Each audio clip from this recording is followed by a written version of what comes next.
Bismillahirrahmanirrahim. به نام خدای بخشنده و بخشاینده مهربان. اما بعد السلام علیکم و رحمت الله و برکاته. السلام علیکم برادران اهل اسلام. الحمدلله شب مبارک است. الحمدلله شب و شما دیم شب است که خدا خواهد انشاءالله در این مسجد نماز تراویح میگذاریم و الله سبحانه و تعالی خدا خواهد انشاءالله برای رازیش سعی میکنیم، حرکت میکنیم انشاءالله. خدا خواهد الله برای هر یکی ما شما کوچ و قوت پیدا نماید عزیزان من انشاءالله. خدا خواهد حرکت کنیم که دهی رحمت انشاءالله و رحمتی الله سبحانه و تعالی انشاءالله سزا باشیم. چند روز است سوال جواب شده است در مورد چیزایی که روزه انشاءالله نمیشکنه انشاءالله. خدا خواهد خوب با دقت گوش کنید انشاءالله. خدا خواهد مثلا شما میرسانیم. چیزایی هستند که عموما روزه ما شما خدا خواهد و سبب این کار کردن انشاءالله فاسد نمیشود. این روزه ما شما انشاءالله نمیشکنه. یکی خدا خواهد از روی فراموشی چیزی را میگه بخورد یا که بیاشامد. وقتی که ما شما روزه در یاد مونید یک باره خدا خواهد انشاءالله چکار میکنیم؟ یک چیز خورده میمونیم، یا سیب میخوریم یا افقاد میخوریم یا که نوشاکی اما تشنه باشیم سیب بده آو میزنیم یا یکی خدا خواهد انشاءالله هرچند که خدا خواهد این چیزا را اگر کنیم هم در خیالمون نباشد انشاءالله به سبب خدا خواهد به یاد اومدن چکار میکنیم؟ البته انشاءالله خدا خواهد نیت میکنیم و رفتن میگیریم. روزه ما شما هیچی خدا خواهد انشاءالله ضرر ندارد عزیزان من. چون که امام بخاری انشاءالله حدیث است پیامبر بزرگوار محمد صلی الله علیه و کسی که از روی میگه خدا خواهد انشاءالله یعنی فراموشی نوشیدن یا چیزی که بخورد انشاءالله خدا خواهد و بینوشد روزه‌اش را خدا خواهد پرده نماید. پیامبر اسلام میگه کسی که از روی خیالش نیست روزه چیکار کند؟ بخوره بیاشما انشاءالله خدا خواهد با روزش چیکار میکنه؟ پرده دوام داده رفتن میگیرد. یعنی اگه من چیز خوردم روزه من رسو باشید روزه من روزه نمیشود دیگه فتوا آره خودش نمیداره. اگر قصدن گویی که تمام شد تا بخوری 61 روز روزه میدونی. جنایت خدا خواهد قصدن خوردن روزه 61 روز روزه به خدا خواهد میدونی. خدا بتست من برای شما پیامبر بزرگوار که ایادت من میخوردیم آشادیم در آبا نیت که چکا که دوام داده برفتن که خدا خواهد انشاءالله. حجت این مسئله خدا خواهد کشف کردن و دیگر کردن هیچی نیست انشاءالله. خدا خواهد خب زیرا که نگم خدای تعالی میگه در این حالت مینه تو را میخوراند میآشامد. نبینید خدای تعالی میگه در همین حالت میخورونده میآشامیده خدا ضیافت میده. کسی را که الله سبحانه و تعالی انشاءالله خدا خواهد از یادت برمده این کار کنی این از جانب خدا میده. من صحیح بخورید دیگه حدیث بخورید دیگه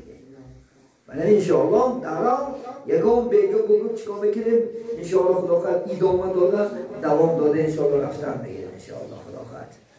خب دویم چیزی که خدا خواهد انشاءالله کسی که در خوابش احتلام شود جنوب شود روزش نمیشکنه. وقتی که ما شما خدا خواهد من بعدی نماز که بامداد کار نداشته که اما ساعت میپردایی که خیلی که جنوب شده جنوبی شکننده روزه نیست آوازی کردن بگیریم در روزه آوازی من نیست میخیزی خدا خواهد انشاءالله فقط 2 تا فرده اجرا نمیکنی خلاص. در آوازی 4 تا فرده 3 تا فرده ببینید یکی خدا خواهد انشاءالله دهنه چلقه کردن غرغره کردن تا گلو نمسون نم کردن دویم خدا خواهد تا مینه سلطن آب کشیدن 2 تا فرش وجه نمیاری 1 تا فرش اجرا میکنی یعنی ایسال آور اختر خدا خواهد احتیاطا آوازی کردن میگیری خدا خواهد بعد این روزه شدی این 2 فرض بعد اجرا میکنی یعنی دان تا غرغره میکنی چی در میری یعنی آوا گرفته خود اجراش میکنی من در طهارت هم شیاشه طهارت هم امروز چونکه غرغره کردن سنت کو ان شاء الله خدا تو نمی غرغره میکنن که دهن نوش نمیشه یا که بینی کشیدن آب بسوز شفتن در کار نمی در روزه احتیاط میکنی چونکه ایسا آب طوری میده میرود یا که در وقت غرغره میکنه ما آب میرود اگر مثلا گنده نور دونسته کراشه ضرر نداره بعد بعد روزه انشاءالله خدا خواهد نیت کی کردی تکرار نکنید خدا خواهد انشاءالله همین نوش نباشو در رو بینید انشاءالله خدا خواهد چونکه قاعده همین است وقتی که ما شما روزه میگیریم خدا خواهد انشاءالله برای اسلام بسیار انشاءالله چکا کنیم احتیاط کنیم خدا خواهد یا که میگه همسرش میگه زنش تماشا کنه اینزا شید نخیر تماشا کنه اینزا شید خدا خواهد همون معنیش مهمی دیگه به مثال نخویده میساز نکرده یا اون کار نکرده و تماشا کردن هم اگر انسان انشاءالله خدا خواهد و شود اگر غسل واجب شود روزش نه ضرر نداره نمی روزه نه ضرر نداره خدا خواهد انشاءالله نیت کرده با دوام دادن اسلامی با آبازی میکنیدن اما دو تا فرض مثال ایجور میمونه یک فرض کتی آبازی اجرا کنونده باش که میکنی نیت کرده دوام دادن میگیری دیگر نگاه انشاءالله خدا خواهد یعنی چی؟ کوری ضرورتی نیست خدا خواهد انشاءالله یا که در بدن روغن مالیدن روزه ضرر نداره این فقه حنفیه خدا خواهد امام اعظم رحمت الله علیه در مذهبش میگه خدا خواهد انشاءالله چی داره یعنی در بدن روغن مالیدن یا که وزیرین مالیدن یا این چیزا خدا خواهد انشاءالله روزه ضرر نداره روزه چی ضرر داره؟ چیزی که درون میدروید نمی؟ درون میدومدگی چیزا روزه میشکنه تورات چی میشکنه؟ تورات چیزی که بیرون میبره میشکنه نه؟ من دو تا چیزی می عجایب بود چه نیکی چیزی که درون میدروید روزه میشکنه چیزی که بیرون میبره تورات میشکنه انسان خدا خواهد وشیاشه انشاءالله خدا خواهد یکی دیگرش خدا خواهد انشاءالله حجامت یعنی خون گرفترم حجامت میگن که من امروز تبابت سنتی رسول الله صلی الله علیه و سلم پیغمبری بزرگوار حجامت کردن حجامت تا بانکوکتی از بدن شما چی میگیرن خون میگیرن خدا خواهد برای سلامتی اینم روزان ضرر نداره دین ما بلکه کسی چیه که ضرورت پیدا شد اینکه بیمار شد و حجامت نکنه که نمیشه مثال وقتی که این حالت ها کشید درسته خود مثال شما میکنه میگیره هیچی خدا خواهد برای روزه شما ضرر نداره نه قضا میداره نه کفارت میده انشاءالله خدا خواهد ولی کفارت هاش من که یک روز میگم کلام صبح ولی ما شما کفارت میده انشاءالله خدا خواهد یا که دیگری سرما مالیدن خدا خواهد یا مسواک کردن روزن در ضرر نداره نه مسواک سنت رسول الله صلی الله علیه و سلم یعنی دندان ما شما بچلی کن میشه یعنی مثلا 12 بار خلال کرده کن ششی بالا ششی پایان واره یکی روی زبان آواره میگه کتاب 4 کتاب نه یعنی 2-3 بار بالا باید چیلی میشویم 3 بار تا میشیم 3 بار ایشه 3 بار همین بعدش ما مسواک استفاده بودن ضرر نداره یا که زرمان مثلا در چشم و سرما مالیدن چی نداره ضرر نداره خدا خواهد انشاءالله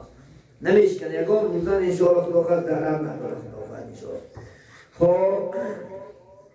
یکی دیگرش خدا خواهد در کسی یک چیزی که میگه در میان دندانش باشه و فرو بردن همین میان دندان هوشیار شید اگر نخد باری چیز باشه البته روزه ضرر داره نخد باری اگر چیز با شما چیکار کنیم خدا خواهد انشاءالله مبادا فرو بریم ایوه کمتر ضرر نداره کی ضرر داره وقتی که بدن گرفتی شو با گشته اگر خودش روزه توصیف میشه یعنی براوردش با خودش اگر نخل کمتر باشه ضرر نداره نه که نخل باری چیز باشه اگر روزه چکا میکنه انشاءالله خدا خواهد یعنی فساد میکنه یکی دیگرش خدا خواهد در ماه رمضان آبازی کردن انشاءالله خدا خواهد درسته من پیامبر صلی الله علیه و سلم ابوبکر ابن عبدالرحمن یکی از خدا خواهد یاران پیغمبر روایت میکنن که رسول پیغمبر خدا میگم دیدم که نگه در یعنی شدت گرمای تشنگی و گرما میگن چکا میکن ازش آب میریختن رسول الله صلی الله علیه و سلم. من پیغمبر بزرگ چون که مکه بسیار گرم است در وقت انشاءالله گرمی ها رسول الله میگن من صحابه میگن من دیدم که در وقت گرمی که ایسرش میگن آب میریخت میگن یا که ای بسیار گرمیه خدا خود یک چوچقه تر کرده یا که یک ادیولا تر کرده یعنی پیچلک زدن روزان ضرر نداره انشاءالله خدا خواهد. این آردی از اسلام فقط ما شما نمیفهمیم اسلام باید خود ما بخود ما هر چیز را فکر کرده میگوییم این خیلی نیست خدا خواهد انشاءالله. من اگه یک ساعت جمعه است ولی که شب آبادی کنه یکی شب نتونسته ساعت پیش از نماز همه آبادی خدا خواهد سنتی جمعه کار آمدنی فقط در این ای غوطه نداره یکی که کول یکی بار ناپر که درش چونکه درنی وقتی دور مدی خطا نظارت کردن نمیتونه کوئی نخوی خدا خود دامت گرفته آب رفتنش ممکن یکی همه خیلی ایسر همه خیلی آزاد ریختنی آبا خدا خود هیچ یمان چیزی وی ندارد در خود ندارد خدا خود انشاءالله. بینید وقتم شده است خدا خواهد انشاءالله اگر با ادامه میتیم یک چند تا است خدا خواهد انشاءالله. همین البته آیلام نفهمونیم چونکه کودکان داشتنشون که من آسریخی خیلی بودیم که بریم دم گفته توشم آیا البته آسریخی نه همون میخیزیم همین اینا مسئله گفته که من خدا خواهد رسونه اینا زنکان نه دختران نه کیر نام نه چونکه او بیچوره از گجاش نماش خیلی سایدی ما دیدن که یوتیوب نخیلی که میبینن نمیدگی اکثر که تلفن ندارد شما در خدا خواهد فرضه که این مسئله ها را بوده رسونه اگر بیان هم شد اگر این ساعت داون تیان بیان روزاش پرسید نشود خدا خواهد انشاءالله 61 روز روزه داشتن نفعین چونکه فرضه این روزه خدا خواهد قرضه این نیویت خوشیار میشه نیویت خدا خواهد انشاءالله من با چند چیزای خدا خواهد پگه اگر نماریم زنده باشیم انشاءالله خدا خواهد پگه باشد و شما خدمت میکنیم انشاءالله مسئله ضروری خدا خواهد هر شب بس هم شما رسوندن خدا خواهد این فقط جمعه نبا کاملا پرن انشاءالله خدا خواهد صحبت میکنیم نماز جمعه نماگر خدا فرصتی هست انشاءالله الله همیشه خدا خواهد نگهبانی ما و شما باشد الله خدا خواهد در این شبها طاعت میکنیم روزه ها گرفتیم الله با درگاهش قبول نماید سایبان آخرت گردوند البته در این ماه یک ماه پیش الله خدمت کردن الله برای ما شما کچو قوت پیدا کند عزیزانی من خدا خواهد من شبها از دست ندیم خدا خواهد روزی میشه من درباره تراویح صحبت میکنم